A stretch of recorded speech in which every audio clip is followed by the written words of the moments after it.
तत्सत्। श्रीरामकृष्णार्पणमस्तु।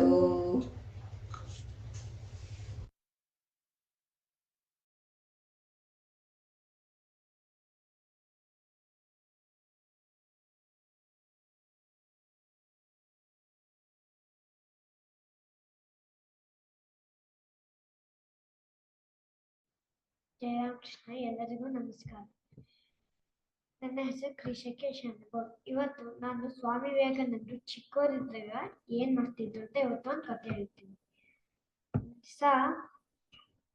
ಸ್ವಾಮಿ ವಿವೇಕಾನಂದರು ಬಡವರು ಭಿಕ್ಷಕರಿಗಂದ್ರೆ ತುಂಬಾ ಪಾಪ, ಪ್ರೀತಿ, ವಿಶ್ವಾಸನೂ ಇತ್ತು. ಸ್ವಾಮಿ ವಿವೇಕಾನಂದರು ಬಡವ್ರು ಬಂದ್ರೆ ಸಾಕು, ಅವ್ರು ಏನ್ ಮಾಡ್ತಿದ್ರು ಅಂದ್ರೆ ಮನೆಯಲ್ಲಿ ಅಪ್ಪ ಅಮ್ಮ ಒಳ್ಳೊಳ್ಳೆ ಬಟ್ಟೆ, ಒಳ್ಳೊಳ್ಳೆ ಸೀರೆ ಎಲ್ಲದೂ ಬಡವ್ರಿಗೆ ಕೊಡ್ತಿದ್ರು. ಊಟ ಎಲ್ಲದೂ ಕೊಡ್ತಿದ್ರು. ಅಪ್ಪ ಅಮ್ಮ ಬಂದ್ ನೋಡಿದ್ರೆ ಮನೇಲಿ ವಸ್ತುನೇ ಇರ್ಲಿಲ್ಲ. ಸ್ವಾಮಿ ವಿವೇಕಾನಂದರು ಈ ತರನ ಮಾಡ್ತಿದ್ರೆ ಮನೇಲಿ ಬಟ್ಟೆ ಇರಲ್ಲ, ಊಟ ಮಾಡಕ್ಕೆ ತಿಂಡಿ ಇರಲ್ಲ. ಅದಕ್ಕೆ ಮನೇಲಿ ವಸ್ತುನೇ ಇರ್ಲಿಲ್ಲ. ಒಂದ್ ದಿವಸ ಸ್ವಾಮಿ ವಿವೇಕಾನಂದ್ರದ್ದು ಅಪ್ಪ ಅಮ್ಮ ಎಲ್ಲೋ ಆಚೆ ಹೋಗ್ಬೇಕಿತ್ತು ಅಂತೆ. ಸ್ವಾಮಿ ವಿವೇಕಾನಂದ್ರನ್ನ ಕೆಳಗೆ ಬಿಟ್ರೆ ಅವ್ರೆಲ್ಲಾ ವಸ್ತುಗಳನ್ನು ಮತ್ತೆ ಬಡವ್ರಿಗೆ ಕೊಟ್ಬಿಡ್ತಾರೆ.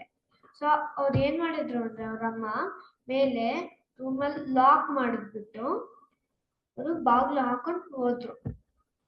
ಸ್ವಾಮಿ ವಿವೇಕಾನಂದ್ರು ಆ ಕಡೆ ಈ ಕಡೆ ನಡೀತಾ ಎರಡು ಕಿಟಕಿಯಿಂದ ನೋಡ್ತಿದ್ರು.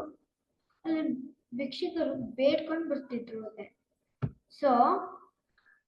ಸ್ವಾಮಿ ವಿವೇಕಾನಂದ ಡೋರ್ ಓಪನ್ ಮಾಡಕ್ ನೋಡಿದ್ರೆ ಅಲ್ಲೇ ಲಾಕ್ ಆಗಿದೆ. ಸ್ವಾಮಿ ವಿವೇಕಾನಂದ್ರ ಎಲ್ಲ ಕಡೆನೂ ನೋಡಿದ್ರು. ಒಂದ್ ಬೀರು ಇತ್ತು. ಬೀರಲ್ಲಿ ತೆಗೆದ್ರೆ ಒಳ್ಳೊಳ್ಳೆ ಅಪ್ಪ ಅಮ್ಮನ ಸೀರೆ, ಬಟ್ಟೆ ಏನೇನೋ ಇದ್ವು ಅಲ್ಲೇ ಚೆನ್ನಾಗಿರೋದು. ಸ್ವಾಮಿ ವಿವೇಕಾನಂದ್ರು ಮೇಲಿಂದ ಬಡವರನ್ನ ಕರೆದ್ಬಿಟ್ಟು ತಗೊಂತ ಮೇಲಿಂದ ಕಿಟಕಿಯಿಂದ ಹಾಕಿದ್ರು ಆ ಬಟ್ಟೆನ. ನೀ ತಗೊಂಡು ಯೂಸ್ ಮಾಡ್ಕೊಂತ. ಬಡವರಿಗೆ ಆರಾಮಾಯ್ತು. ಆರಾಮಾದ್ಮೇಲೆ ಅವ್ರ ಅಪ್ಪ ಅಮ್ಮ ಬಂದ್ ನೋಡ್ತಾರೆ ಬೀರುದಲ್ಲಿ, ಅಲ್ಲೇ ಬಟ್ಟೆನೇ ಇಲ್ಲ. ಅವಾಗ ಗೊತ್ತಾಯ್ತು ಅವ್ರ ಅಪ್ಪ ಅಮ್ಮನಿಗೆ ಸ್ವಾಮಿ ವಿವೇಕಾನಂದರಿಗೆ ಬಡವರು ಭಿಕ್ಷುಕರಿಗಂದ್ರೆ ತುಂಬಾ ಪ್ರೀತಿ, ವಿಶ್ವಾಸ, ಪಾಪನೂ ಅನ್ಸ್ತಿತ್ತು. ಅದಕ್ಕೆ ಎಲ್ಲ ಮನೆ ಇರೋದೆಲ್ಲ ವಸ್ತುಗಳನ್ನು ಬಡವರಿಗೆ ಕೊಡ್ತಿದ್ರು.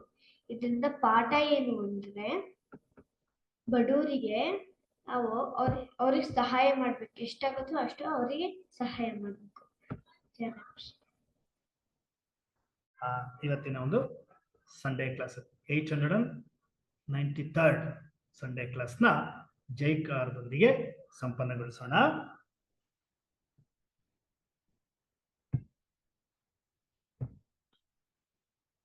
जय श्री गुरु महाराज की जय, जय श्री महामाई की जय, जय श्री स्वामी जी महाराज की जय।